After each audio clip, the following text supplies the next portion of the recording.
देखो जैसे जैसे हम जुत्सु काइसेन मॉड्यूलों की एंडिंग की तरफ बढ़ते जा रहे हैं, मेरे को ऐसा लग रहा है कि हमें एंड में गोजो कैमियो पक्का देखने को मिलेगा, बिकॉज चैप्टर 23 जो लेटेस्ट चैप्टर आज आया है उसके अंदर हमें चोसो टेनगेन और टोजी का कैमियो देखने को मिला है ना। ऐसा नहीं होगा कैरेक्टर एक्चुअली मांगा में आ गए हैं, उनको बस याद करा गया कि ऐसे कैरेक्टर्स थे हमारे पास। ऑल्सो वायन से जैसे हम एंडिंग की तरफ बढ़ते जा रहे हैं, वेल बिकॉज मैक्सिमम अब बस 2 चैप्टर ही बचे हैं, उसके बाद मॉड्यूलो विल एंड। एनीवे जो चैप्टर 23 होम इज आ चुका है एंड आई मस्ट से ये चैप्टर अब तक का आई थिंक सबसे ज्यादा हैवी डायलॉग चैप्टर है। इसमें बहुत सारी बातचीत हुई है और हम एक परफेक्ट एंडिंग की तरफ जा रहे हैं जो हम डिजर्व करते थे जुत्सु काइसेन के अंदर, हमें तब देखने को नहीं मिली पर आई थिंक यहाँ हमें देखने को मिल सकती है। एनीवेज तुम लोग याद हो चैप्टर 22 के अंदर जो पिछले वीक आया था उसके अंदर पहले यूजी ने एक रिचुअल परफॉर्म करा था जिसमें उसने माहितो को अपना कुत्ता बना लिया था। यूजी ने अपने स्लैशेस के चलते माहितो को काट दिया था, जिसके चलते मारू माहितो की curse technique idol transfiguration use कर पाएगा। इसके बाद यूजी और मारू सोचते हैं कि दुनिया को एग्जैक्टली कैसे फ्री करने वाले हैं कर्स स्पिरिट से, and they came up with 2 solutions. पहला, जापानीज लोगों में से कर्स एनर्जी ही रिमूव कर दो, और दूसरा सारे जापानीज लोगों को ही सॉर्सर बना दो। Now second one sounds insane और वो नहीं होने वाला बिल्कुल भी, so they have to go with the first solution, मतलब वो कर्स एनर्जी रिमूव कर देंगे जापानीज से। बट उसमें भी दिक्कत होने वाली है, जो फ्यूल रिसोर्सेज वगैरह होते हैं वो एक टाइम बाद आए खत्म हो जाएंगे, उसके बाद इन्हें कोई नई टाइप ऑफ एनर्जी चाहिए होगी, और वो क्या होगी, कर्स एनर्जी। कर्स एनर्जी को यूज करके किसी डिफरेंट फॉर्म ऑफ एनर्जी में कन्वर्ट कर सकते हैं, पर अगर एक कर्स एनर्जी रिमूव कर देंगे तो फ्यूचर के एल लग जाएंगे। फिर मारू बोलता है फिर तो हमें नहीं करना चाहिए, एंड यूजी सेज हाँ ये गलत है बट हम तब भी करेंगे बिकॉज मेरे हिसाब से अब ये करना ठीक रहेगा, फ्यूचर में जो होगा मैं संभाल लूंगा, मैं अभी नहीं मरने वाला, चिंता मत कर। अरे हाँ, एंड ऑल्सो अगर तुम्हें कुछ दिख रहा है तो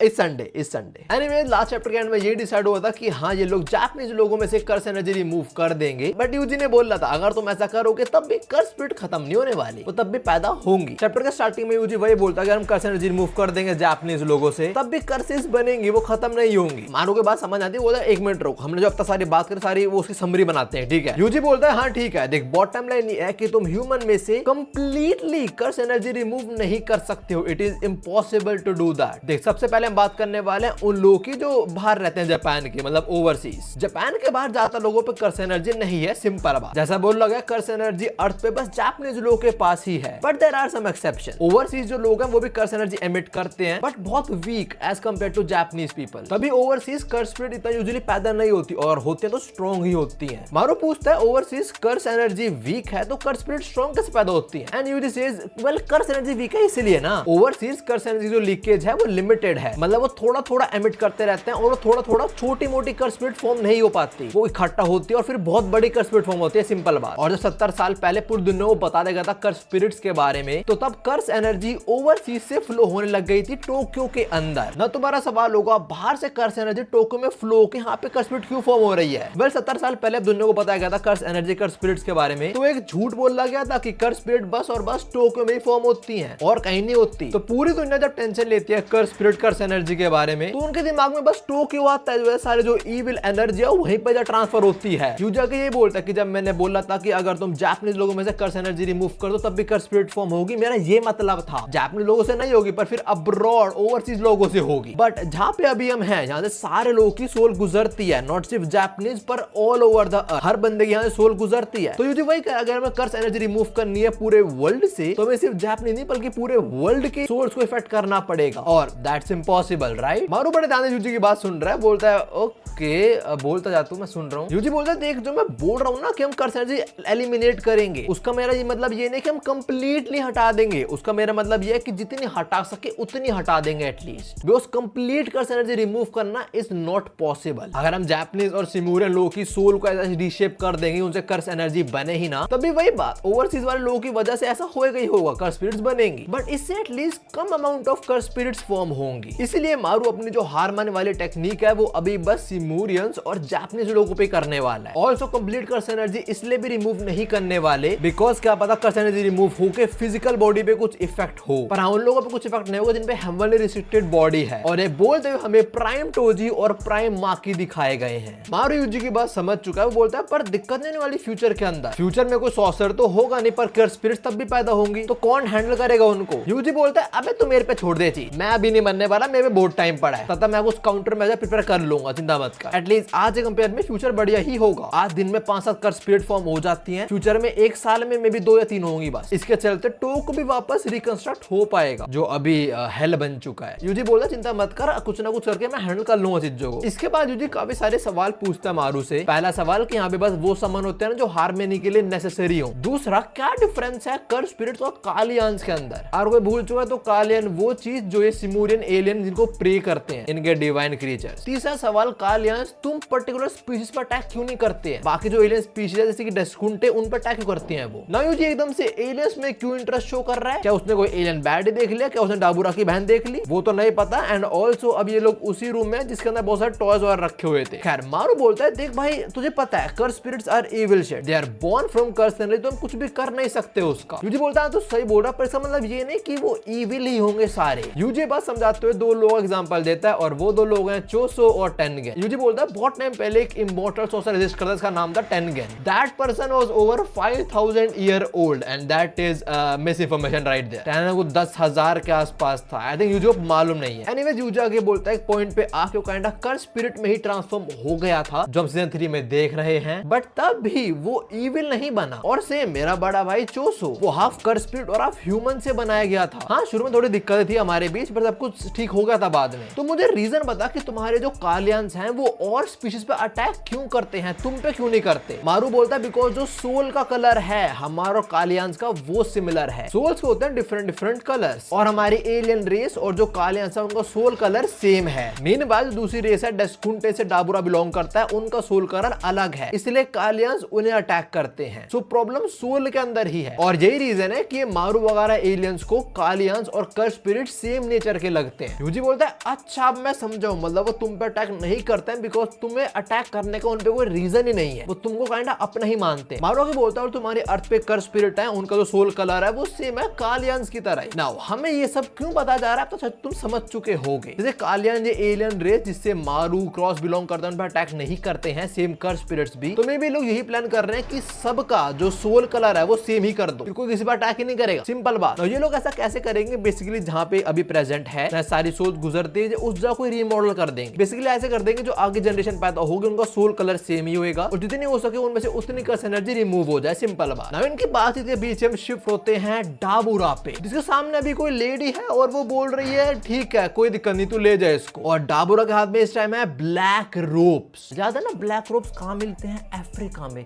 What the hell this man is doing in Africa? You're fighting Mahora का right there. तूने उसको हरा दिया of screen. Well I am not even sure about that, क्योंकि अगले पैनल में मारू बोलता है मुझे माफ कर दे डाबूरा, मैंने उस टाइम भी ऐसा करा था और मैं अब भी ऐसा कर रहा हूँ। वो डाबूरा को फेस टू फेस ये बात बोल रहा है बिकॉज ये लोग अभी वहीं पे हैं जहाँ पे मारू और यूजी थे। नहीं नहीं नहीं, ये मतलब मैं समझना कि डाबूरा हार चुका है, वो मर गया, उसकी सोल पास ऑन हो रही है। नो, मारू ने बोलता ना मैंने पहले भी ऐसा करता और मैं अब भी ऐसा कर रहा हूँ। उसने पहले डाउरा और डाबूरा की फाइट को इंटरप्ट करने का ट्राई करा था और उसने अब ऐसा कर दिया है। इसका क्या मतलब मैं समझ रहा हूँ। मारू ने डाबूरा को महारा के फाइट से निकाल दिया। देखो मारू चाहता है हारमनी, सारी फाइट सारा खत्म हो जाए और उसके लिए सिडक कुछ भी करने को रेडी हो जाती है। डाबूरा क्या चाहता है उसकी बहन के ऊपर जो श्राप या बोलो बाइंडिंग वॉल लगा रखा है डेस्कुंटे चीफ ने। चैप्टर 8-9 के अंदर एलियंस का पास आके देख लेना, जब वो बाइंडिंग वॉल या वो श्राप हट जाए और चीजें वो कैसे हट सकती है थ्रू ब्लैक रोप्स। तो बिकॉज ऑफ मारूस हारमनी टेक्निक, शांति कायम करने वाली टेक्निक, डाबूरा चाहिए थी ब्लैक रोप और सीधा मारू टेक्निक ने उसे वही दिलवा दिया। नो मे भी ऐसा होता है डाबूरा ने महारा को हरा दिया उसके बाद वो अफ्रीका पहुंचाओ बिकॉज ऑफ मारूस टेक्निक, या मे भी बीच में उठा लिया। मेरे हिसाब से उसने महारा को हरा दिया हो, पर हाँ उसका में डोमेन की पावर है क्या, मैं वो नहीं दिखाई गई। एनीवेज अभी डाबूरा और मारू कन्वर्सेशन के बीच आती है डाबूरा की सिस्टर जो बोलती है भैया घर चले, ब्लैक रोप्स की वजह से डेस्कुंटे चीफ ने कर्स लगाया था वो टूट चुका है और आपका रोल भी यहाँ कंप्लीट हो चुका है। डाबूरा क्या रोल था, ये मारू क्रॉस ये स्पीशीज है इनको प्रोटेक्ट करना, इसीलिए वो लोगों के साथ आया था और अब ये लोग वैसे ह्यूमन के साथ हारमनी में आने वाले हैं। तो डाबूरा कोई रोल नहीं रहा इधर, बस वो चला जाएगा वापस अपनी बहन के साथ अपने घर। तो यार दैट्स इट, डाबूरा शूट से एग्जिट लेता है। मारू बोलता चल ठीक है मिलते हैं फिर कभी। इसके बाद मारू यूजी शुक्रिया करता है जो तूने अब तक मेरे को समझाया, करा हमारे लिए, शुक्रिया सबके लिए। यूजी बोलता है टेंशन नॉट, बट तेरे को अभी बहुत बड़ा काम करना है याद है ना। मारू बोलता है हाँ और वो मैं खुद कर लूंगा चिंता मत कर। यूजी बोलता है ठीक है चल फिर। वो भी जान लग जाता है और जाते हुए यूजी और मारू दोनों सेम डायलॉग ही बोलते हैं, they say I leave the rest to you. Yuji कंधों पे अब भी काम आ जाओगे, फ्यूचर में कुछ होगा यूजी संभालना पड़ेगा, पर प्रेजेंट में कौन संभालने वाला सब कुछ, अपना मारू। और तो जब मारू ये सब बोलता है उसके हाथ से आसपास पार्टिकल्स फॉर्म होते हैं कुछ, और उन पार्टिकल्स के पीछे हमें यूका, सुरुगी, क्रॉस और मीनू दिखाया जा रहा है। एंड आई थिंक मीनू के अलावा तीनों मर चुके हैं। इसके बाद हम दुनिया के डिफरेंट नजारे देखते हैं, जहाँ पे आसमान से कुछ व्हाइट पार्टिकल्स गिर रहा है, जो मे बी मारू कर्स टेक्निक है, हारमनी वाली शुरू होने वाली है। कैसे बाद हम मारू पे आते हैं और वो बोलता है अर्थ जो सारे कर्स स्पिरिट्स है मुझे माफ कर देना बिकॉज तुम मरने वाले हो। मारू फिर से सॉरी बोलता है। He also says rest in peace curse spirits को, दिस मैन इज सीरियस। खैर तभी कोई उसका हाथ आके पकड़ लेता है और वो है उसका भाई cross. Well not only cross, यहाँ पे सुरुगी और यूका भी आ जाते हैं और इन सब ने दूसरा हाथ पकड़ लिया है। Power of friendship. वेल जैसे मैंने बोला ये लोग जिंदा नहीं है, बस मारू जिंदा है, पर हारिम परफॉर्म करने के लिए आई गेस उसे इमोशनली इन लोगों की जरूरत है, इसलिए लोग यहाँ समन हो चुके हैं बस। खैर इन सबको देख के मारू रोता है, सबका शुक्रिया करता है, but then he immediately locks in because वो कुछ बहुत बड़ा करने वाला है। Last page is a double spread, जहाँ पे लोग आसमान में खड़े हुए हैं और सारे पार्टिकल्स है वो आसमान में शूट हो रहे हैं, वो सब टेक्निक रिप्रेजेंट कर रहे हैं। क्रॉस बोलता है all the souls with a prayer for peace, and Maru says the ritual of harmony I shall conduct to completion, and with that chapter 23 ends. वही इन्होंने आखिरी में भी आके सोल्स को ये बोला कि वे शांति के लिए करने वाले हैं और जो रिचुअल है हार्मनी का वो हम पूरा करके ही रहेंगे। सो या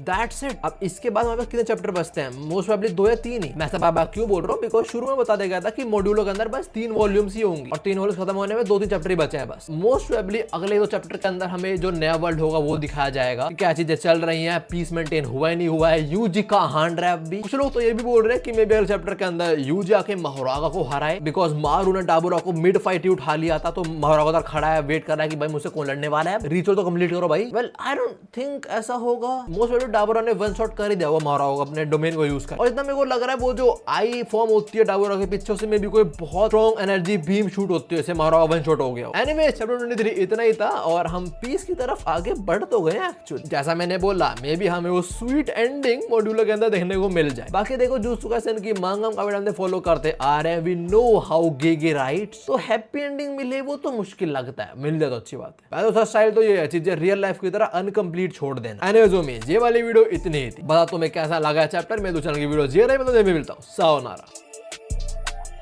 मेरा कंस्ट्रक्शन हो रहा है, मैं क्या करूं भाई, हाथ